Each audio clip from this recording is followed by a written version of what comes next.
you know that trauma is hereditary, which means can be transferred through sperms. I was researching about that when this person Hectic. Say that again. yeah, trauma can be transferred through sperms. Okay. Do you Yeah. want me to explain that? Yes.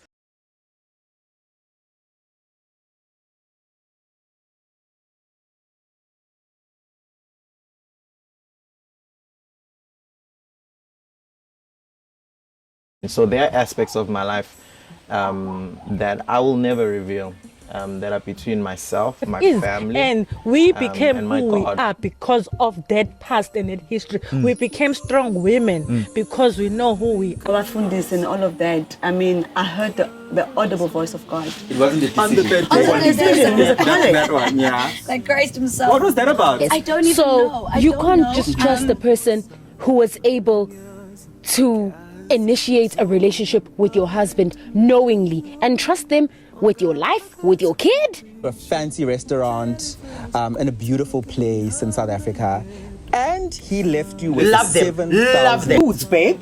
He's not circumcised. I meant our Our sex. sex. Meaning Okay. I already Do a do it. lifestyle. Yes. Will it marry what you say you're doing? Which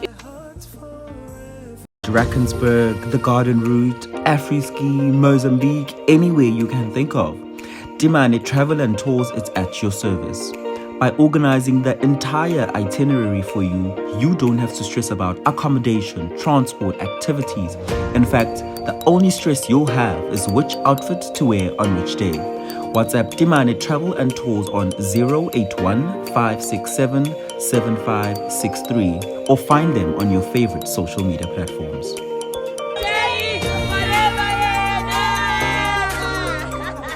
Hey guys, it's always a privilege to have you. Welcome back. Ninenkhalayo ngezinto hayi phela siyasebenza sayilungisa sibhizi singabantu, but we keep on trying to make things better for you. We have another amazing episode. Today's guest is something that has been in my heart for a very long time, purely because it's something that I personally struggle with, and just because the people that are close to me and the people that I love also struggle with this, and just all of us at large have the same issue with our mental health and issues that are related to our mental well-being. So today's guest is a content creator who has been very specific in aligning his content towards mental health, towards aligning his content towards giving people advice and giving people strategies on how to maintain a good mental health. His name is Mpumelelo CHAPI. Other people know him as Prince. I don't know in fancy circles that he goes to. But yeah, Mpumelelo, welcome to Engineer Your Life. Thank you for having me. Siyabonga. Kuhle nje nasemehlweni kubhlue kaglow. Mental health. Please explain to us what exactly is it, or your understanding of it. My understanding of mental health is anything that has to do with your mental capacity, basically how you think, how you resonate, how certain things affect your behavior as a child or as anyone in general. So that's basically the concept of mental health. Yeah, and I want to be specific in saying that we probably should have a disclaimer that you are not a medical practitioner by any chance, but it's just something that you've spent a lot of time researching, something that you've spent a lot of time understanding, and you personally have suffered the consequences of having mental health issues. I mean, I think you've reached a good place of healing, so you're able to even wear short sleeve T-shirts right now. Would you share with us what causes the scars that are on your arm, and what's the process that goes through a person who's challenged by that? Okay. It started when I was a teenager. I think it started when I realized that I was into guys, and I was in denial for a very long time. And I come from a Christian family where they believe that being gay is a sin. And I hated myself. And I would pray to God and pray for at least rather than being gay. I hated myself so much. And I started cutting myself. And when I did that, the pain that I was feeling in my heart, it somehow felt like it was being transferred to what is going on in my hand. And as time went on and I would heal on my hand, because the focus now is on what's happening, what I can see and heal. And when time went on, and I would eventually heal even in my heart from seeing what is going on in my hand. So there is a parallel that you draw, Uguti, when you physically harm yourself. It's almost as if you touch your heart with that same harm, and that harm transfers into healing. Yeah, in a way, it's not ideal and it's not healthy. But whenever you feel like there's this type of pain that is so painful that you want it to end or you want it to stop. Other people cut themselves because they feel numb. We self harm because of different reasons. Other people, they feel numb and they want to feel something. Some people burn themselves. Some people take alcohol. Some people take drugs. That's another form of self harming. I cut myself I used to cut myself when I was depressed. And whatever pain that I'll be feeling in my heart, it would feel like it's being transferred to what is happening in my heart, in my hand, because the focus now, it shifts from what you're feeling inside to what you can see and heal. Okay, so there's a young man right now who's going through that same process where it feels as if it's an addiction, or it feels as if it's something that they can't live without doing. What do you suggest that they do, and what is your understanding of why they continue to do it? Okay, when you cut yourself, I don't remember exactly the name, but your body releases some hormones basically, and it gives you a sense of being high. Yeah. And you get addicted to that type of hormone. Whenever somebody triggers you, have you noticed that most alcoholics, they are emotionally dependent to alcohol, because whenever they're mad or something pisses them off, they just take the bottle and just drink. So that's what happens to a person who cuts themselves. Whenever you feel triggered, you're going to result into cutting yourself, and that is very addictive. It's like a drug basically, and the only way you could stop is by going to therapy, and then they give you like techniques of what you should do. Like I was given a wristband. Whenever I feel like hurting myself, I would snap to just like from that thoughts basically. I hear you. And it helps because also it replaces that physical element, because when you snap it, it also releases and some you feel sort like of you're in control tingle. as well. Yeah. And when did this start for you? What age was it? And how many months, years? It started when I was in grade 9. Yeah, and it for a very long time I was ashamed of it, because I would wear long sleeved outfits trying to hide my scars, because every time when skip is fish and people would be asking me, what's going on? Why are you doing this? And it's kind of hard for me to explain to people, but I know I'm depressed and I'm suffering from 1 and 2 and 3 and 4. So yeah, it started when I was very young, and I nearly died actually when I was in my early 20s, because it's got like very, very, very worse, because I started mixing it with alcohol and taking not drugs like cocaine and stuff, no, just like pain tablets. I'll drink like a lot of them and drink a lot of alcohol and cut myself, because when you cut yourself, you bleed a lot more. And I would eventually pass out. Yeah. That's when I started seeking for help. Okay. I want to go to the part where, what help do you seek in that instance? Because in this 5 minutes we've spoken, so maybe somebody, this is the only 5 minutes they'll hear about this topic and they completely relate to it. And before we expand onto other things, what help should they be seeking? What's their first point of departure? I would say is to seek for therapy. And we live in a world where getting access is so easy because of our phones. You can just like search nearest therapists around me, then they'll give you a list. Google will give you a list, and then you compare prices, and then you can go for what you can afford. I just recently heard from a friend of mine actually, who told me that even when you do not have money, you can still get help. There are offices in Durban where you can get like a social worker who can transfer you to a therapist, and you get free services from the public sector. Yes. Yeah. Okay, I want to move on from that. What is your understanding of what depression is? My understanding of depression, it is when you feel okay, I'm just gonna label out some symptoms of depression, because that is how I'm able to explain it. It is when you feel so down, you don't feel like waking up. Some people don't even take showers. It gets to a point where all your interests, you don't like them anymore. If you're an outgoing person, you just want to be indoors. You don't do things that you usually do. And being around people irritates you. You just want to be alone.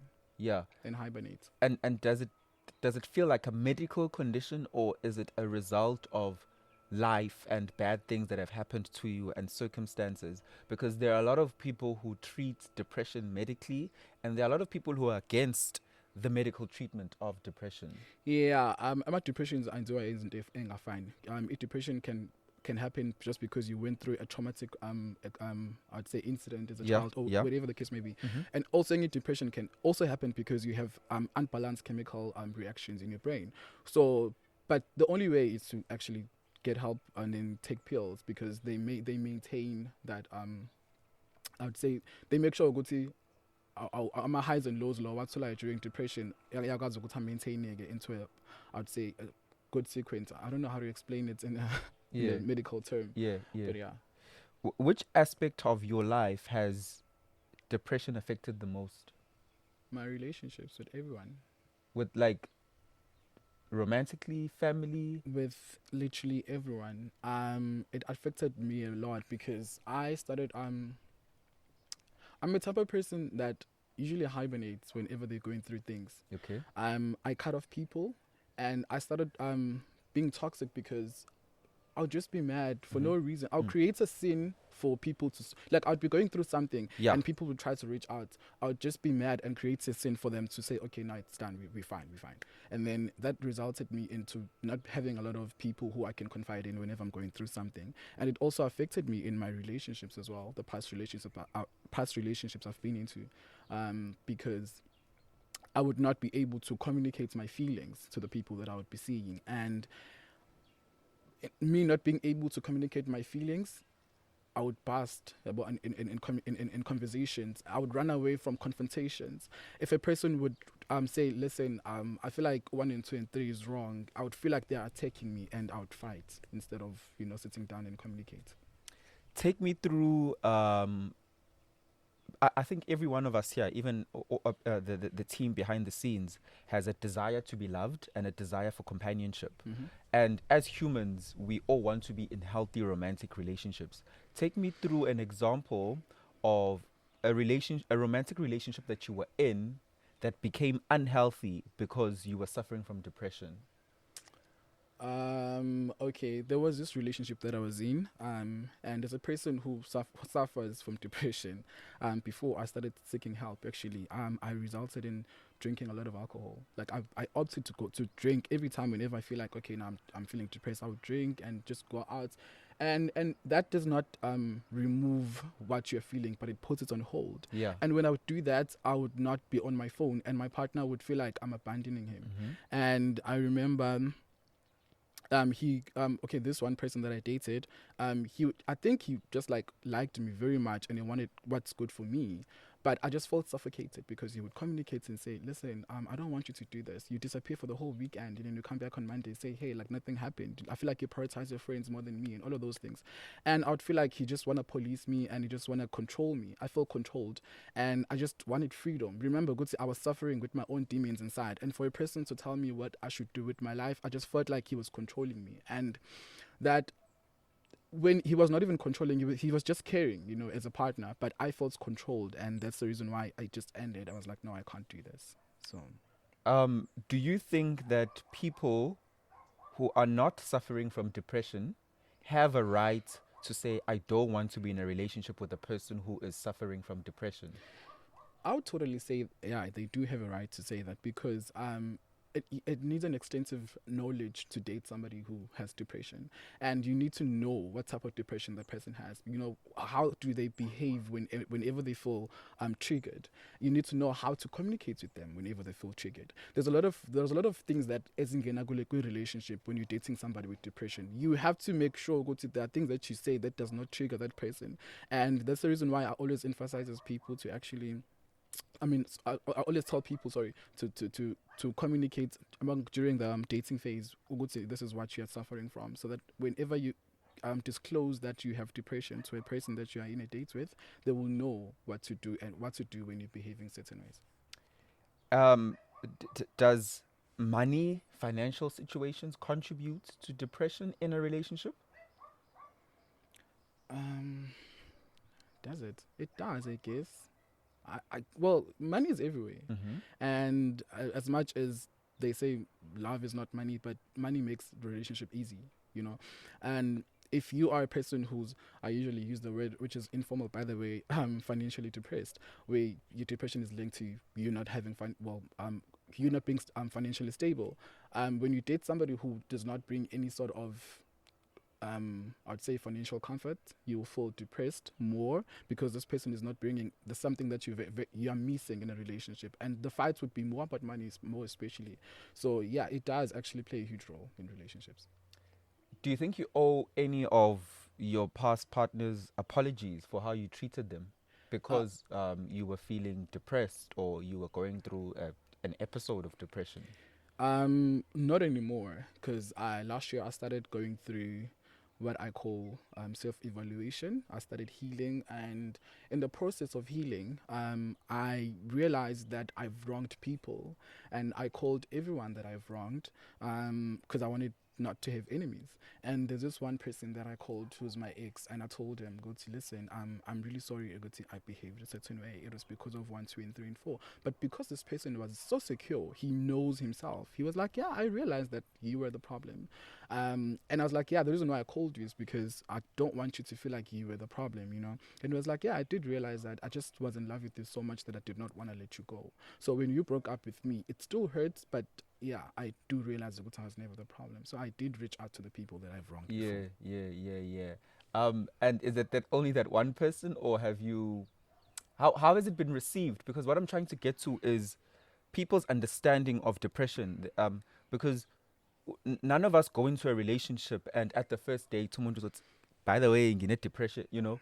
Especially because it's a medical condition, and those things are very personal and sensitive to people. So I want somebody who's listening and they are in a relationship or trying to get into a relationship, and they need to, but they're suffering with depression. So I want them to understand how to interact with people.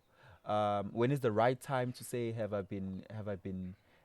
I'm going through depression? Do you know what I mean? Mm-hmm. Like, when is the right time? When do you tell a person that you want to date? You know, I believe that it is. It should be on a first date or second date. Do you know why I'm saying this?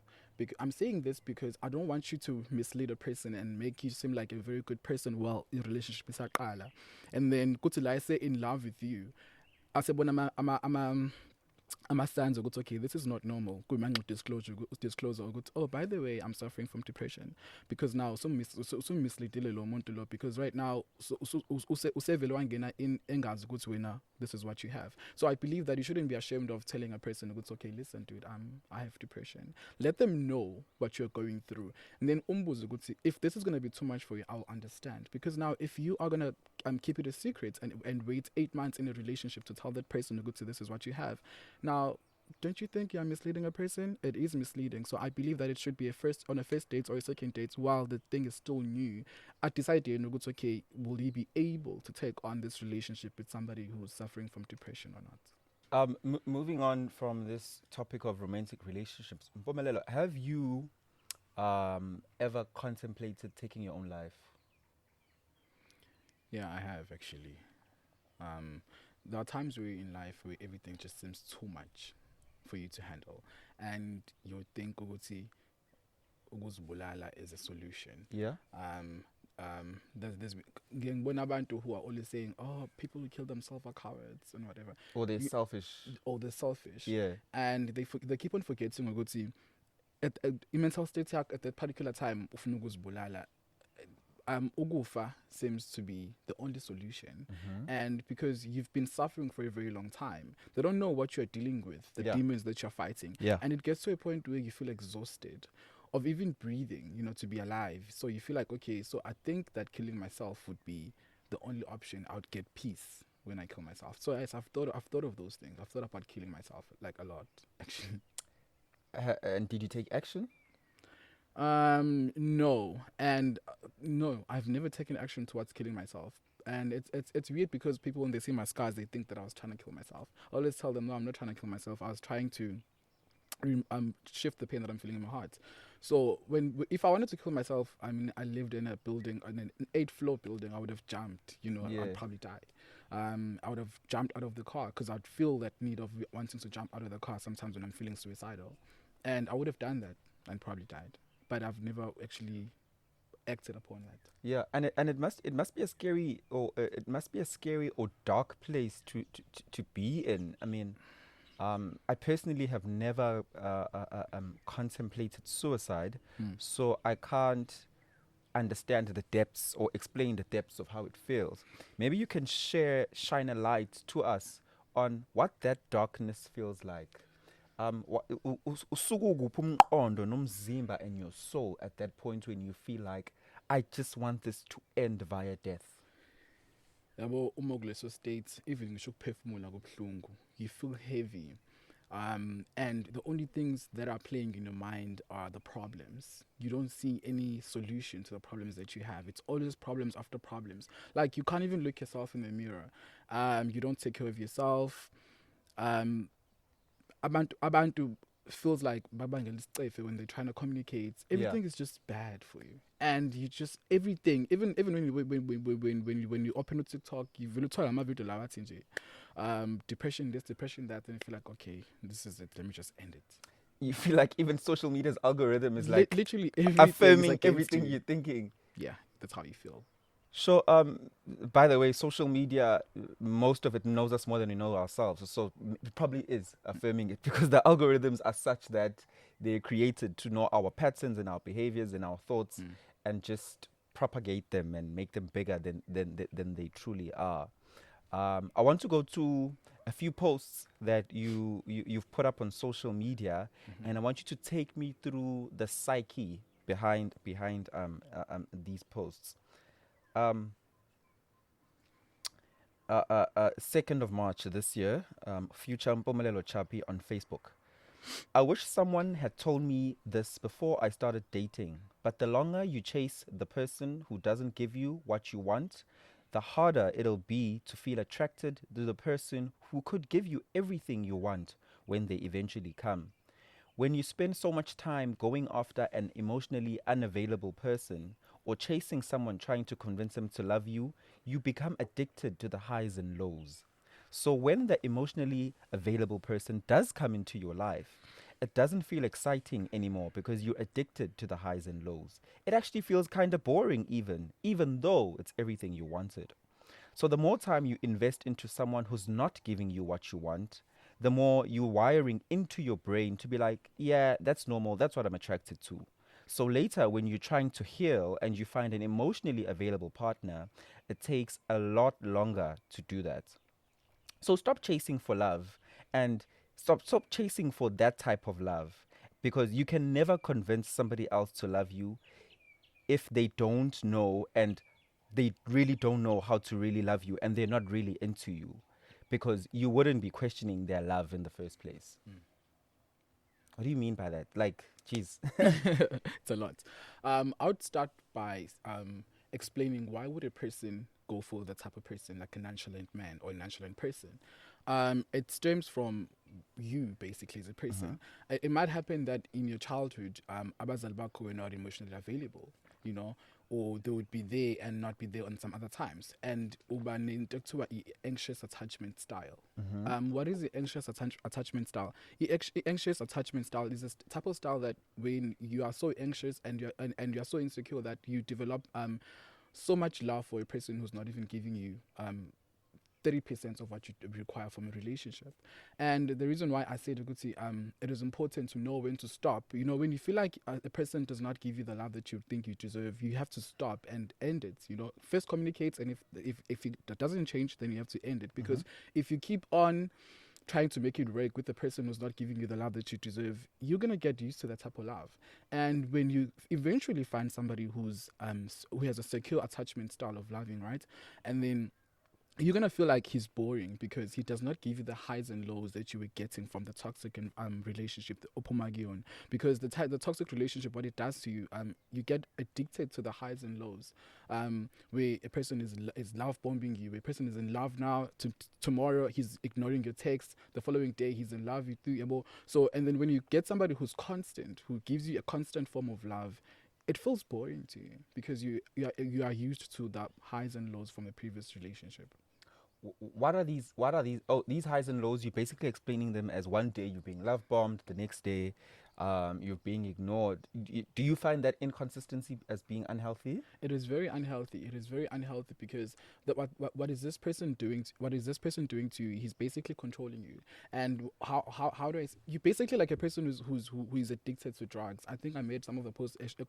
You basically like a person who's addicted to drugs because yabo khona lento le there's this interest eqhamukayo of yabo if umuntu wakho mazi uzokwazi ukumconfirm ukuthi okay my person is this person, you end up finding him boring because usuyazi ukuthi uzo-expectani. But when you're dating somebody who's giving you highs and lows, there is this interest again ukuthi awazi ukuthi kusasa kuzoyenzakalani, you know, because you cannot predict this person, you cannot predict his moods. So that builds interest in this toxic person, and it's kind of hard to, you know, shift away from that because you're kind of addicted to what's going to happen.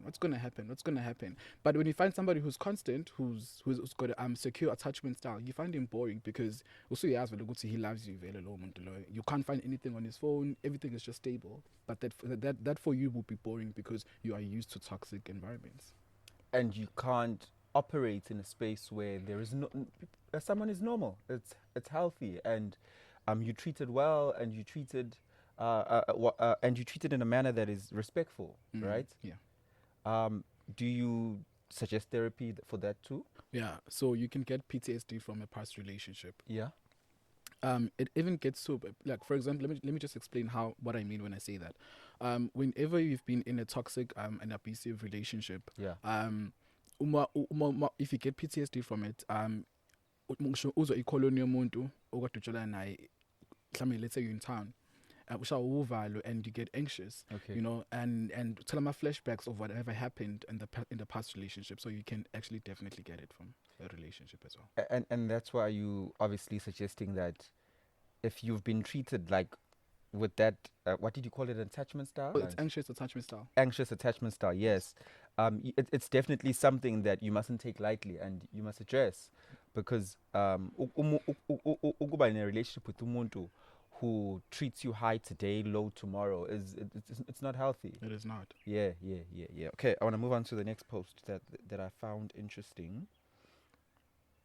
Okay, once again on your Facebook, I'm going to say something controversial, and remember, your cognitive dissonance will deactivate your critical thinking when you feel triggered. So it's not me offending you.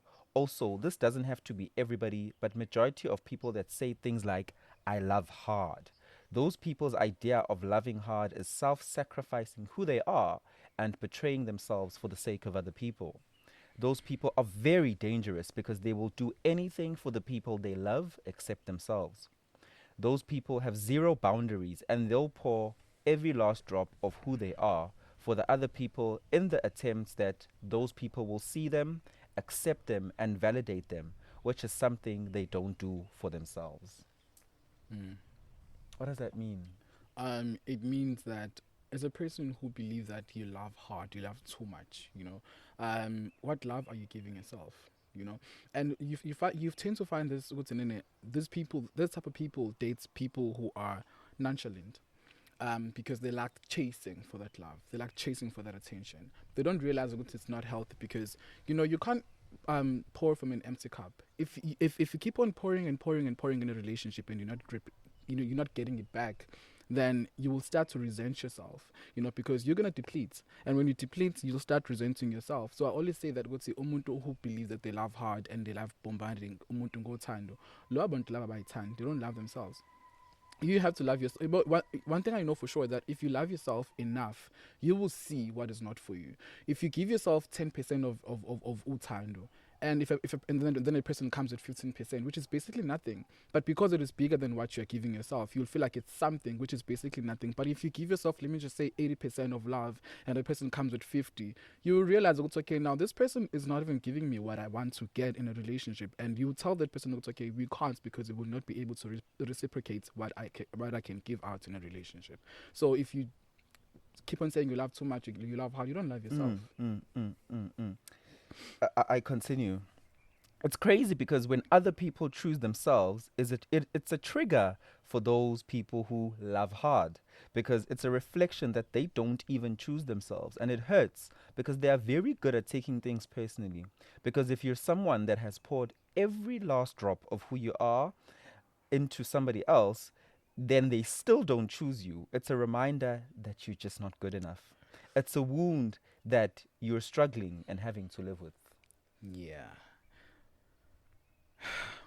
That's the reason why I said good people might be triggered by this post. You know, whenever you give love too much to a person who knows themselves, you know, who's content with them, because this thing starts from you trying to persuade somebody to fall in love with you. When you give out money, when you give out any sort of materialistic things, you're trying to convince this person to love you. That's the reason why you find most of there's blesser and blessee situations where blesser would give out like an email to this person because we as one okay and give dialer and I'm probably not attractive enough and I'm gonna go for this beautiful young lady, and in order for her to be interested in me, I would have to give out money, I would have to give out something in order for her to be interested in me. What does that say about you as a person? It means that you don't even love yourself, you know, because you know you can see that whatever that you're trying to get it's not gonna be worth it, but you're gonna give out money to that person because you're trying to control them, you're trying to make them love you. That's the reason why you find out to go to most of these blasters are controlling these people and telling them what to wear, who to be friends with, and where to go and where not to go, because you're trying to control this person into loving you and give you the attention by manipulating them and giving out love, money, and materialistic things. This affirms what you've just said. So it's not love. It's possession with a mixture of codependency. It's not that you love hard. You just don't love yourself. You probably had a distant parents whose love you're still searching for in other people. So you don't have love hard. You just need to love yourself. Exactly. I can't even explain that. but I'm interested that you're involving your parent here. Is there a relation with not being given love from parents to how people act as adults? Yeah, actually, there's a huge relation. When you don't get love usamncane from abazali bakho, you tend to search it from people ngaphandle outside to social circles, like kubantu abazokuaska out. Let me try to make an example. Let's say you don't get love from abazali bakho bobo or one parent rather. And the type of love osuyibona manje ile yokuthi umzali wakho akekho around. So what are the type of people that are going to be the vibrations that you give out are the vibrations that you receive. So what are the type of people that you might actually attract? Those are the people that are going to be not available emotionally, because vele into yazi from your parents were never available emotionally, and you're gonna try to get love from those people, you know, and they're not gonna give you very exactly what you want, but you're still persuaded because it is the only type of love that you know. So uthando oluncane esithola kubazali bethu or uthando esithola kubazali bethu sabancane plays a huge role into who we are as adults. If you come from a secure, loving family, you do not put up with ezingagcolisi relationship. If a person does not reciprocate what you're giving out, you can easily say no, this is not for me.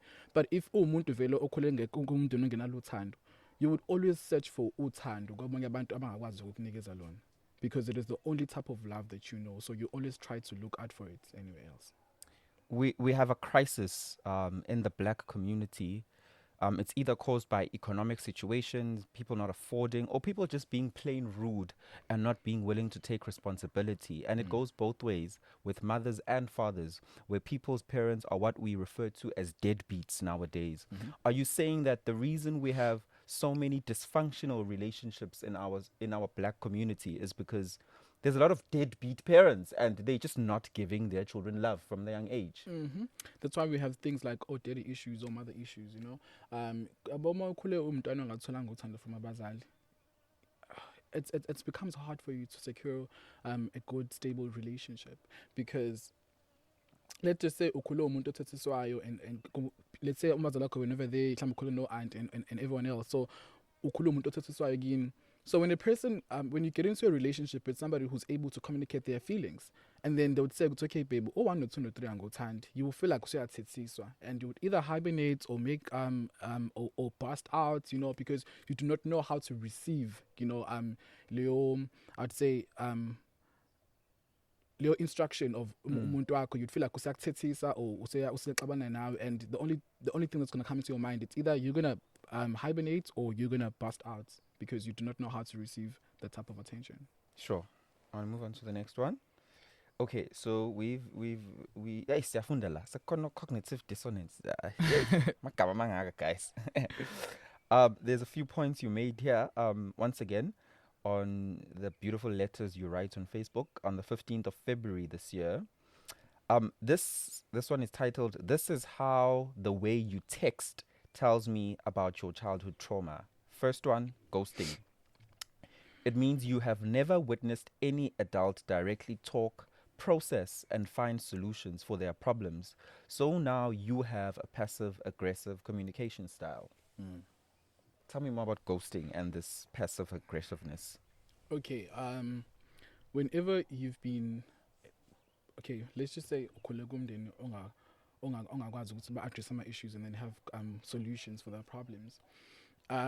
Uthi mase usungena kuma-relationship, whenever something feels too straight or I'd say too serious, iyakuthusa leyo into leyo, because whenever abazali bakho bebe nama-serious conversations, they would never have a solution. So now you do not know ukuthi okay, njengoba manje kuzowenzakalani, what's going to be the solution after this problem? Or if a person would raise an issue, what you're going to do is you're going to block them or you're gonna ghost them, because you do not know how to tackle situations, because ukhulele environments that did not give you space or that did not even give you a chance to see abazali bakho bekhuluma beqeda conversation. But it's okay, we're having a problem in 1, 2, and 3. This is how we're gonna tackle it. Have you ever ghosted someone? Yeah, I have. And what would you say was your reason for ghosting? Were you scared to talk and address the issue at hand?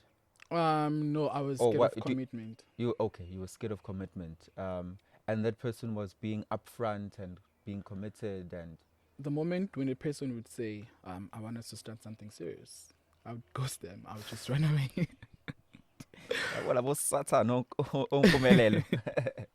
Yeah. Yeah, because I was not content with myself. I did not think that I deserved to be loved. I like that, where people can, I'm not saying people who ghost are doing the right thing, but this brings more insight into why people ghost, is that you weren't content with yourself and you didn't believe you were worthy of being loved. Yes. So when love was being shown, you were rejecting it. I was rejecting it because I did not think I was worthy of being loved. I was scared of opening up. I don't know how many talking stages ended because I was scared of opening up, you know, because I believed that if I open up to this person, what if they reject me? You know, I was so scared of rejection a lot that even if I would sense a different change of tone or how a person constructs sentences, I would rather be like, okay, let me be the first person to just bounce, you know. So I would ghost them before they even say, okay, I don't think this is working out. So the fear of abandonment, because as I told you before, abazali bami would be not always around because of work, so I would always have that fear of abandonment. So whenever somebody says, okay, now this is going to be serious, I'll be like, oh no, I'll just bounce. Yeah. Okay, the second point you made in this letter, number 2, replying instantly to every text. This tells me that you have a fear of abandonment and high anxiety and hypersensitivity because you had a parent that had unpredictable moods and you had to be careful not to trigger them. Most of these people abanjalo are people who had no parents. Abakhule no auntie, no gogo, nehlobo yabo. Bebekhule bethi sibengaphathwanga kahle. Laba bantu laba bakhule be anxious, bahapa anxious a lot because you don't know, like you can do something right, kodwa kubekhona iphutha u-aunt azothola ukuthi okay, awuyenzanga ukuthi usuyathethiswa. So you ingqondo yakho adapts to pleasing a lot. Those people are normally people pleasers because they always try to give back right now. For example, if you text them, like he would wake up and text you. If you know good to you're content with yourself. You're not there to please anyone. If you're you can just put your phone aside and sleep and say, listen, I'll be saying Zela, I'll be saying Leil. But that person, they would even apologize for passing ads while you're still talking to them. Geez, that's an interesting point that people always congratulate people who respond quickly, but you're saying it's showing that you're scared now of it's because like you didn't get attention when you were younger, you're hypersensitive, you have high anxiety, so you believe that whenever you get a text, you must instantly reply. You must stop what you're doing. Yeah, you get that because now you're trying to maintain this attention that you're getting, right? Attention, and you don't know what's this person if so you want to keep it constant. You want to keep it, high pitched. Okay, the ear hand becomes insinuates because once you put your phone in the side, I was lose the interest in, or you're even scared if you put your phone aside, he's gonna text abanya bantu. So what does that say? It says that you are hyper anxious because you're scared of losing that person. Hectic. Okay, I'll go to the next one. Number 3, replying late, being cold, and leaving people on scene. I believe scene is a blue tick. Yeah. You probably have an avoidant attachment style. You learn to rely on yourself and avoid depending on others for emotional support as a result of emotional abandonment in your childhood. So you build this defense mechanism to protect yourself against getting hurt. Yeah, this one basically describes me. I've started having depression as a teenager in grade 9. Yeah. I never had a platform where I could talk to, Yeah. Abazabam, okay, listen, this is what I'm going through. Because obviously they would ask, why are you feeling this way? Then I can't say because I'm gay, So I've learned to hibernate and deal with my problems on my own. And Leo has, and I'm still working on it. I'm still trying to communicate. I'm learning how to communicate my feelings. There are certain things that I go through that I would not even tell anyone. But now I've started posting on my WhatsApp and say, okay, I do not have emotionally bandwidth to speak with anyone at this point. I'll talk to you guys when I'm okay. Then I'll switch off my phone, then deal with my problems and come back. But yeah, those people, abantu abantu abangalina kubona for emotional support, bayifundela kubona ukuthi badile nezinto abahlangene nazo on their own. And yeah, that is what I was describing there. There's a young guy right now who is going through what you were going through probably when you were a teenager, when you were faced with having to confront that what is assumed to be your sexuality isn't your sexuality. Because unfortunately we still live in a world that has people who are not open-minded enough or who are accepting enough. What advice do you have for that guy who uhlale ekhaya or uhlale boarding school, they've started experimenting either physically, sexually, or emotionally, and they can feel that they are not heterosexual, but they are part of the LGBTQI community. Because it's not everybody who has to go through the type of pain, rejection you felt like you were going through. People don't have to be cutting themselves, going through depression. Yeah. What do you have to say to that person? What I can tell that person is just wait. Just wait until you're independent. The reason why I'm saying this is because as much as we have evolved and we live in a world now where it's being gay is out there everywhere, not everyone is comfortable, with that. And as educated as they are, they still have strong religious views. Yes. Not everyone is going to accept you for who you are. So I'd say that you should wait until you're financially independent, you've moved out at home, so that just in case they cut you off, it's okay, at least I have my own house, I have my own car, I've got my own job. Because if you are dependent on them and you're telling them, this is what is going through, what if they cut you off? What are you going to do? So I'll just say wait until you are financially independent and you are well off enough for you to say it's okay. Even if they cut cords with you, you are able to support yourself. In your journey with mental health, religion, spirituality, do you think there's any relationship between mental health issues and African spirituality? I'll explain it further. There's been a whole lot of debates. Uguti, nowadays, we're seeing on social media that a lot of people buy a twasa because they are confused. They are confusing African spirituality and mental health issues. Do you think there's a relationship between the two? This one is very interesting because I got a long message to TikTok from somebody from TikTok. And this person was like, oh, I know you're going through depression and whatnot, but I just feel like Sangoma, and whatnot. And I screen grabbed that conversation, that text rather, and I posted it on my Facebook. And I was like, okay, since when are you guys telling people that they should be sangomas? And a lot of people on the comment section were like, yeah, but Marif is right. And some people were like, yeah, I've also felt that way, whatever. So it made me curious and interested, and I'm currently researching about that njengamanje. And so this is why I can't say it's okay, this is what I found out, because I'm still trying to research that, because Lomutulo came onto my DMs while I was still researching about how can trauma be, that trauma is hereditary, which means can be transferred through sperms. I was researching about that when this person hectic. Say that again. Yeah, trauma can be transferred through sperms. Okay. Yeah. Do you Yeah. want me to explain that?